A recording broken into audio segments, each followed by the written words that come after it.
সবাইকে আমার সালাম, আসসালামু আলাইকুম। আশা করছি সবাই ভালো আছেন, সুস্থ আছেন এবং নিরাপদে আছেন। নতুন ভিডিওতে সবাইকে স্বাগত জানাচ্ছি। প্রাথমিক পর্যায়ে শিক্ষার্থীদের প্রোফাইল তৈরি অর্থাৎ ইউনিক আইডি তৈরি। শিক্ষার্থীদের ইউনিক আইডি তৈরির ক্ষেত্রে শিক্ষকদের যে কাজটি করতেই হবে অর্থাৎ প্রত্যেক শিক্ষককে যে কাজটি করতেই হবে সেটি দেখার জন্য আপনাকে প্রথমেই চলে যেতে হবে আপনার মোবাইল বা ল্যাপটপ থেকে গুগল ক্রোম ব্রাউজারে। আপনি মোবাইল থেকেও কাজটি করতে পারেন এবং ল্যাপটপ থেকেও কাজটি করতে পারেন। তো আমি দেখানোর সুবিধার্থে আমি ল্যাপটপ থেকে কাজটি করছি।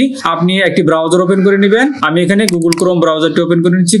গুগল ক্রোম ব্রাউজারের যে সার্চ বক্সটি রয়েছে সেই সার্চ বক্সে আপনি টাইপ করবেন আমাদের প্রাথমিক শিক্ষা অধিদপ্তরের যে ওয়েব অ্যাড্রেসটি আছে সেই ওয়েব অ্যাড্রেসটি dpe.gov.bd এটি লিখে আপনি এন্টার বাটনে ক্লিক করে দিবেন। এন্টার বাটনে ক্লিক করে দিয়ে দেওয়ার পর দেখুন আপনাকে নিয়ে আসছে এই যে প্রাথমিক শিক্ষা অধিদপ্তরের হোম পেজে। প্রাথমিক শিক্ষা অধিদপ্তরের হোম পেজে আসার পর আপনি একটু নিচে যাবেন। নিচে গিয়ে দেখবেন অনলাইনে আবেদনের copy download, click your desire IPEMIS এর নিচে রয়েছে শিক্ষার্থীদের প্রোফাইল তৈরি। তো শিক্ষার্থীদের প্রোফাইল তৈরি এই কথাটিতে আপনি ক্লিক করে দিবেন। ক্লিক করে দিয়ে দেওয়ার পর কিন্তু আপনার এখানে এই ইউজার পেজটি চলে আসবে। এই ইউজার পেজটি আসার পর আপনাকে এখানে ইমেল আর মোবাইল নাম্বারটি আপনাকে টাইপ করতে হবে। আমি শিক্ষার্থীদের ইউনিক আইডি তৈরির ক্ষেত্রে কিভাবে শিক্ষার্থীদের প্রোফাইল প্রণয়ন করবেন এই সম্পর্কিত একটি ভিডিও আগে আমি আমার ইউটিউব চ্যানেলে আপলোড করেছি। আপনারা যদি প্রয়োজন মনে করেন তাহলে আমার সেই ভিডিওটি আপনারা দেখে আসতে পারেন। আর আমি এই ভিডিওর ডেসক্রিপশনে ওই ভিডিওর লিঙ্কটি দিয়ে দিব। তো এখানে আপনারা কিভাবে প্রবেশ করবেন IPEMIS এ আপনি যে মোবাইল নাম্বারটি ব্যবহার করেছেন এবং যে পাসওয়ার্ডটি ব্যবহার করেছেন সেই পাসওয়ার্ড এবং মোবাইল নাম্বারটি এখানে টাইপ করে দিবেন। আমি যে মোবাইল নাম্বারটি ব্যবহার করেছি সেটি আমি এখানে দিয়ে দিচ্ছি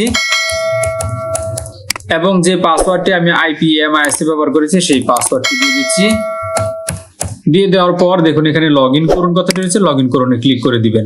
লগ ইন করুনে ক্লিক করে দিয়ে দেওয়ার পর দেখুন আপনার সম্মুখে এই যে প্রাথমিক পর্যায়ে শিক্ষার্থীদের প্রোফাইল প্রণয়ন বা ইউনিক আইডি তৈরির এই পেজটি চলে আসবে। এই পেজটি আসার পর আপনি এখান থেকে এই মেনুগুলি পাবেন। এই মেনুগুলি থেকে ঢোকার পর শিক্ষার্থীদের প্রোফাইল তৈরি বা ইউনিক আইডি তৈরির আগে আপনার প্রোফাইলটি আপনাকে আপডেট করে নিতে হবে। তো আপনার প্রোফাইল আপডেট করার জন্য আপনাকে যেতে হবে শিক্ষকের স্বাক্ষর। এই শিক্ষকের স্বাক্ষর মেনুটিতে আপনি ক্লিক করে দিবেন। ক্লিক করে দিয়ে দেওয়ার পর আপনাকে নিয়ে আসবে এই অপশনে। এই অপশনটিতে আসার পর আপনি এখানে শিক্ষকের জন্ম তারিখ দিবেন। তো আমি এখানে আমার জন্ম তারিখটি দিয়ে দিচ্ছি। আর জন্ম তারিখটি দেওয়ার প্রক্রিয়া হচ্ছে প্রথমে ডেট দিবেন, তারপরে মাস দিবেন, তারপরে বছর দিবেন। আমি প্রথমে আমার জন্ম তারিখটি দিয়ে দিচ্ছি। দেখুন জন্ম তারিখ দিয়ে দিলাম। এখানে লিখেও দিতে পারেন, আপনি ক্যালেন্ডার থেকেও দিতে পারেন। আমি দিয়ে বাইরে একটি ক্লিক করে দিবেন। ক্লিক করে দিয়ে দেওয়ার পর এটি চলে আসবে। এবার আপনি শিক্ষকের অর্থাৎ আপনার জাতীয় পরিচয়পত্রের নম্বরটি এখানে দিয়ে দিবেন। আপনার জাতীয় পরিচয়পত্রটি কয় ডিজিটের, 10 ডিজিটের না 17 ডিজিটের? যদি পুরানো NID হয়ে থাকে তাহলে সেখানে 17 ডিজিট অর্থাৎ 13 ডিজিট পেয়ে যাবেন। আর আপনার জন্ম সালটা যদি আপনি এই 13 ডিজিটের আগে বসিয়ে দেন তাহলে কিন্তু 17 ডিজিট হয়ে যাবে। আর যদি আপনারটা স্মার্ট কার্ড হয়ে থাকে তাহলে সেটি 10 ডিজিটের। আমারটা যেহেতু স্মার্ট কার্ড তো আমারটা 10 ডিজিটের, আমি এই 10 ডিজিট এখানে টাইপ করে দিয়ে দিচ্ছি। দেখুন এটি দিয়ে দেওয়ার পর এখানে দেখুন একটি সার্চ বার রয়েছে। তো আপনি এই সার্চ বারে একটি ক্লিক করে দিবেন। সার্চ বারে ক্লিক করে দিয়ে দেওয়ার পর কিন্তু আপনার নাম এখানে অটোমেটিক চলে আসবে। দেখুন আপনি আপনার জন্ম তারিখ এবং আইডি নাম্বার দিয়ে যখন সার্চ দিবেন তখন আপনার নাম বাংলা এবং ইংরেজিতে এখানে চলে আসবে। এবার স্বাক্ষরের ছবি, আপনার স্বাক্ষর অর্থাৎ শিক্ষক হিসাবে আপনার স্বাক্ষরের ছবি আপনি এখানে দিয়ে দিবেন। আপনি যখন এই প্রোফাইলটি আপডেট করে নেবেন তখন আপনি প্রতিটা শিক্ষার্থীর বা আপনি এই ইউনিক আইডি তৈরির ক্ষেত্রে শিক্ষক হিসাবে আপনি যতগুলো কাজ করবেন সবগুলো কাজের পেপারের নিচে আপনার স্বাক্ষর থাকবে। ঠিক আছে, তাই আপনার প্রোফাইলটি আপনাকে আপডেট করে নিতে হবে। তো আপনার যে স্বাক্ষরটি আপনি একটি কাগজে দিবেন সেই কাগজটি ক্রপ করে ছোট করে কেটে সুন্দর করে সাইজ করে এখানে এই চুজ বাটনে ক্লিক করে দিবেন।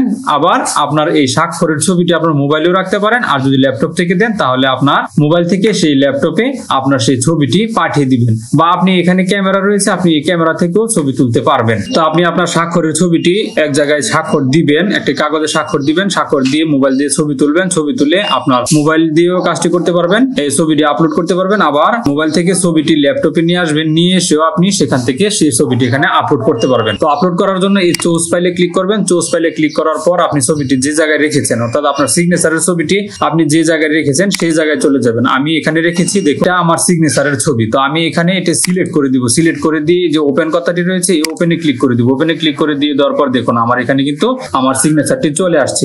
এবার যদি আপনি এই সিগনেচারটি এখানে দিতে চান তাহলে দিবেন, আর যদি এই সিগনেচারটি না দিয়ে আপনি অন্য সিগনেচার দিতে চান তাহলে এই যে এখান থেকে মুছনে ক্লিক করে দিবেন। মুছনে ক্লিক করে দিয়ে দেওয়ার পর এটা মুছে যাবে। আর এখানে যে ক্যামেরাটা রয়েছে এখানে আমাদের ক্যামেরাতে ক্লিক করে আপনি এখান থেকে ছবি তুলতে পারবেন। তো এবার আপনার এই এখানে সিগনেচার দেওয়া শেষ। তারপরে এই যে সেভ করুন কথাটি রয়েছে, আপনি এই সেভ করুনে একটি ক্লিক করে দিবেন। সেভ করুনে ক্লিক করে দিয়ে দেওয়ার পর দেখুন আপনার এটা এই যে স্বাক্ষরের ছবি সফলভাবে সংরক্ষণ হয়নি, অর্থাৎ এই যে ইউনিক আইডির এই পুরো প্রসেসটি এখন ডেমো আকারে আপনাদের এখানে বা আমাদের এখানে রয়েছে। অর্থাৎ এটা একটি ডেমো প্রসেস। এটা চলবে হচ্ছে 30 তারিখ পর্যন্ত। আপনারা 1 তারিখ থেকে যত ধরনের কাজ আছে সব এখানে করতে পারবেন। আর 1 তারিখের আগে যদি আপনারা এখানে কোনো তথ্য বা কোনো শিক্ষার্থীর তথ্য আপডেট করে থাকেন বা কোনো শিক্ষার্থীর ইউনিক আইডির ফর্ম পূরণ করে থাকেন তাহলে কিন্তু এগুলো অটোমেটিক এখান থেকে চলে যাবে। অর্থাৎ 30 তারিখ পর্যন্ত আপনারা যদি এখানে কোনো শিক্ষার্থীদের তথ্য বা শিক্ষার্থীর unique ID form fill up করে থাকেন তাহলে এগুলো এখানে থাকবে না। যত ধরনের কাজ আছে সবগুলো এখান থেকে চলে যাবে। অর্থাৎ এটি একটি ডেমো প্রক্রিয়া। এই জন্য আমার এখানে কিন্তু স্বাক্ষরটি আপলোড নেয়নি। অর্থাৎ আমি যখন 1 তারিখ থেকে কাজ শুরু করব তখন 1 তারিখ থেকে এটি কিন্তু আমি যখন সেভ বাটনে ক্লিক করব আমার এখানে সফলভাবে সংরক্ষণ করা হয়েছে কথাটি চলে আসবে। এখন কিন্তু সফলভাবে সংরক্ষণ হয়নি। আশা করছি বিষয়টি বুঝতে পেরেছেন। অর্থাৎ আমরা এখানে 1 তারিখ থেকে সকল কাজ সুন্দরভাবে এবং সফলভাবে করতে পারবো। আর এখন যে প্রক্রিয়াটি রয়েছে এটি একটি ডেমো প্রক্রিয়া। আর প্রত্যেক শিক্ষককেই শিক্ষকের স্বাক্ষর crvs.dpe.gov.bd এই লিংকে প্রবেশ করে প্রথমেই শিক্ষকের স্বাক্ষর এই মেনুটি ফিল আপ করতে হবে এবং শিক্ষকের প্রোফাইলটি আগে আপডেট করতে হবে। আর এই সাইডে আপনি যে লিংকে প্রবেশ করবেন এই লিংকের অ্যাড্রেসটি আমার এই ভিডিওর ডেসক্রিপশনে দেওয়া থাকবে, সেখান থেকে আপনি সরাসরি প্রবেশ করতে পারবেন। আশা করছি ভিডিওটি আপনাদের ভালো লেগেছে। যদি ভালো লেগেই থাকে তাহলে চ্যানেলটি সাবস্ক্রাইব করে পাশে থাকা বেল বাটনটি অন করে রাখবেন পরবর্তী ভিডিওটি দেখার জন্য। তো আজ এ পর্যন্তই, দেখা হবে অন্য কোনো ভিডিওতে। ততক্ষণ ভালো থাকবেন, সুস্থ থাকবেন এবং নিরাপদে থাকবেন। ধন্যবাদ সবাইকে।